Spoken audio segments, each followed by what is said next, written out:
कल 3 चेहरों का बड़ा टेस्ट होने वाला है भाई। पहला तो अरविंद केजरीवाल, अगर केजरीवाल जीत गए तो विपक्ष का सबसे बड़ा चेहरा बन जाएंगे, क्योंकि भाई वो कहेंगे कि मैं तो बीजेपी को हरा रहा हूं, ममता बनर्जी बंगाल में हराती हैं, यहां मैं दिल्ली में हराता हूं, और उसके अलावा कौन है। अगर हार गए तो केजरीवाल के फ्यूचर प्लान डिरेल हो जाएंगे। दूसरा टेस्ट मोदी शाह के सियासी ब्रांड का है, क्योंकि वो महाराष्ट्र और हरियाणा जीत चुके हैं। दिल्ली जीत जाएंगे तो कमाल ही हो जाएगा, क्योंकि केजरीवाल का किला गिरा देना आसान बात नहीं। तीसरा टेस्ट है राहुल गांधी की राजनीति का, क्योंकि दिल्ली कोई भी हारे जीते कांग्रेस की सियासी बैंड हर तरफ से बजेगी। मोदी शाह भी और हावी हो जाएंगे अगर बीजेपी जीती, और अगर केजरीवाल जीत गए तब तो वो छोड़ेंगे नहीं, क्योंकि जिस तरह से कांग्रेस केजरीवाल के पीछे पड़ी रही, केजरीवाल भूलने वाले हैं। राहुल गांधी की बात आगे करूंगा विस्तार से, कैसे वो दिल्ली चुनाव को छोड़कर अलग ही लेवल पर चले गए और नया कांड कर दिया राहुल गांधी। लेकिन पहले यह देखिए कि रिजल्ट आने से ठीक पहले दिल्ली में कैसा बवाल मचा हुआ। कैसे केजरीवाल के घर एंटी करप्शन ब्यूरो एसीबी की टीम पहुंच गई। केजरीवाल के घर घंटों घमासान चला। 15 करोड़ वाले आरोप 15,000 करोड़ तक पहुंच गए। यह सब विस्तार से आज दिखाऊंगा। पहले एक झलक देखिए आज सुबह से दिल्ली में कैसे तमाशा हो रखा है। जबरदस्त सियासी लड़ाई मची है।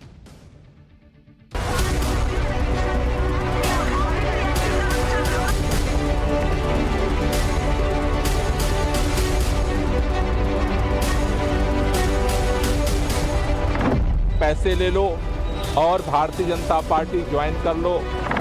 इस पूरे मामले की इन्वेस्टिगेशन होनी चाहिए। ये मोदी का षड्यंत्र है, ये अमित शाह का षड्यंत्र है। परवेश वर्मा जी के ने आपसे तो फोन मिलवाया है। आप कुछ भी ठोकेंगे और भाग जाएंगे, ऐसा नहीं होने देंगे। बट आतिशी मान लेना, पहले एक मामले में जमानत में अरविंद केजरीवाल 6 बार माफी मांग चुके हैं।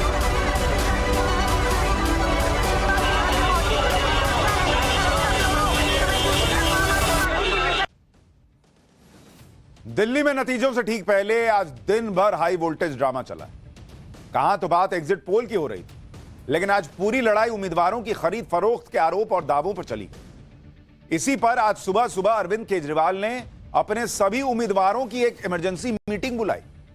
कहा कि सब जल्दी घर पहुंचो।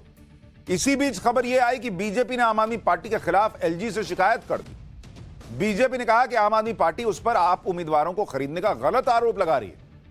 मतलब बीजेपी एलजी के बोल रही है कि भाई क्या ये लोग गलत बोल रहे हैं, भाई हमने ऐसा नहीं किया है। बीजेपी की शिकायत पर एक्शन लेते हुए एलजी ने एंटी करप्शन ब्यूरो को जांच का आदेश दिया कि देखो जरा ये लोग खरीदने की कोशिश की है कि नहीं, जरा चेक करो। शिकायत मिली तो एंटी करप्शन ब्यूरो यानी एसीबी की टीम केजरीवाल के घर गई पूछने कि जरा बताइए कौन खरीदने की कोशिश कर रहा है, किस नंबर से फोन आया, क्या आया बताइए। लेकिन यहां कहानी में नया ट्विस्ट आ गया। अरविंद केजरीवाल एसीबी की टीम से मिले ही नहीं। आम आदमी पार्टी ने कहा कि एसीबी वाले बिना नोटिस के आए थे, इसलिए केजरीवाल नहीं मिले। इधर संजय सिंह अपनी शिकायत लेकर एसीबी के दफ्तर पहुंच गए।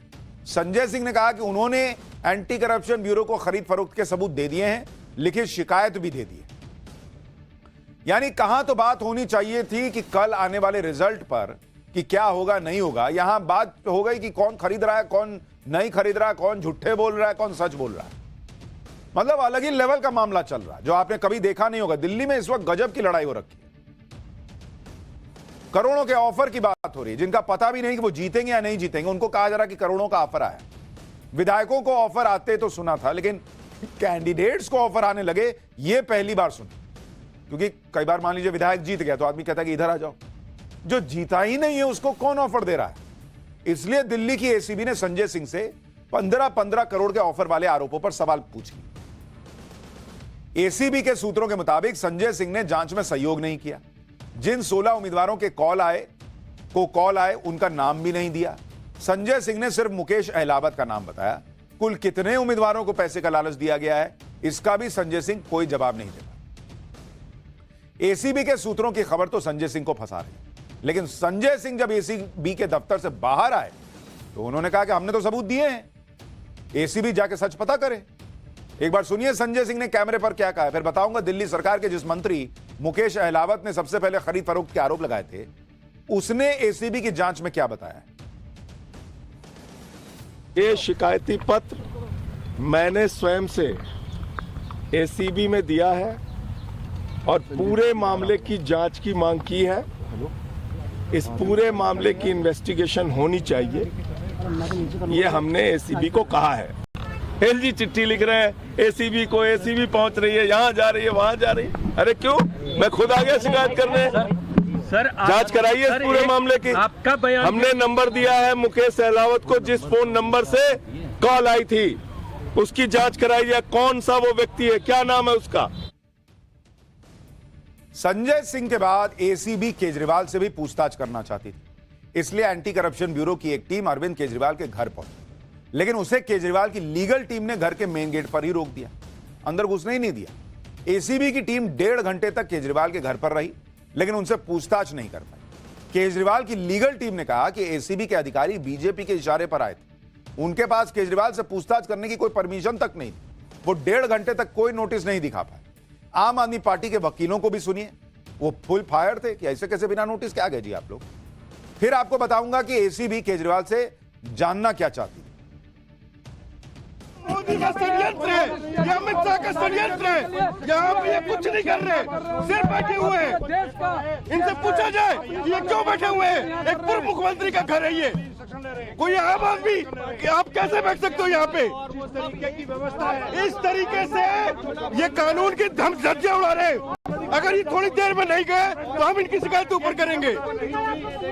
कुछ नहीं दिखाया इन्होंने। ये बात तो ठीक है कि भाई नोटिस कहां है, लेकिन केजरीवाल की जो लीगल टीम है उसके वकील के मुंह से बोलते बोलते निकल गया कि पूर्व मुख्यमंत्री का घर है, कोई आम आदमी का। फिर याद आया कि आम आदमी का ही तो घर है, आम आदमी पार्टी के नेता का। तो भाई ने कन्नी काट ली कि नहीं, इसे कैसे। केजरीवाल से पूछताछ छोड़िए, उनके वकीलों की टीम ने एसीबी को दरवाजे से ही लौटा दिया, लेकिन वापस जाने से पहले एसीबी के अधिकारियों ने केजरीवाल को देने के लिए एक नोटिस तैयार किया और यह नोटिस केजरीवाल की लीगल टीम को देकर गए। इस नोटिस में 5 सवाल थे जिनके जवाब एसीबी केजरीवाल से जानना चाह रही थी। ये 5 सवाल कौन से हैं, अब ये भी जान लीजिए। पहला सवाल, 15 करोड़ के ऑफर के दावे वाले ट्विटर पोस्ट पर आपने ये ट्वीट किए हैं या किसी और ने?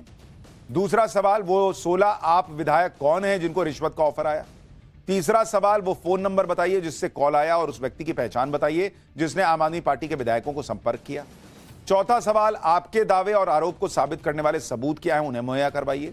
और 5वां सवाल की कारण बताइए कि सोशल मीडिया पर ऐसी जानकारी फैलाने वालों पर कानूनी कार्रवाई क्यों न की जाए। एसीबी की टीम को केजरीवाल से अपने किसी सवाल का जवाब नहीं मिला, लेकिन आज एसीबी की टीम दिल्ली के मंत्री और सुल्तानपुर माजरा सीट से आम आदमी पार्टी के कैंडिडेट मुकेश अहलावत के घर भी गई, क्योंकि कहा गया कि मुकेश अहलावत को ही फोन आया है, उन्हीं का नंबर दिखाया गया ना कि भाई सबसे पहले उन्होंने ही आरोप लगाया कि इस नंबर से उन्हें खरीद फरोख्त का फोन आया था और 15 करोड़ की पेशकश हुई। कल सोशल मीडिया पर मुकेश अहलावत ने आरोप लगाए और एसीबी ने जांच शुरू की, तो एसीबी वाले मुकेश अहलावत से पूछताछ करने गए।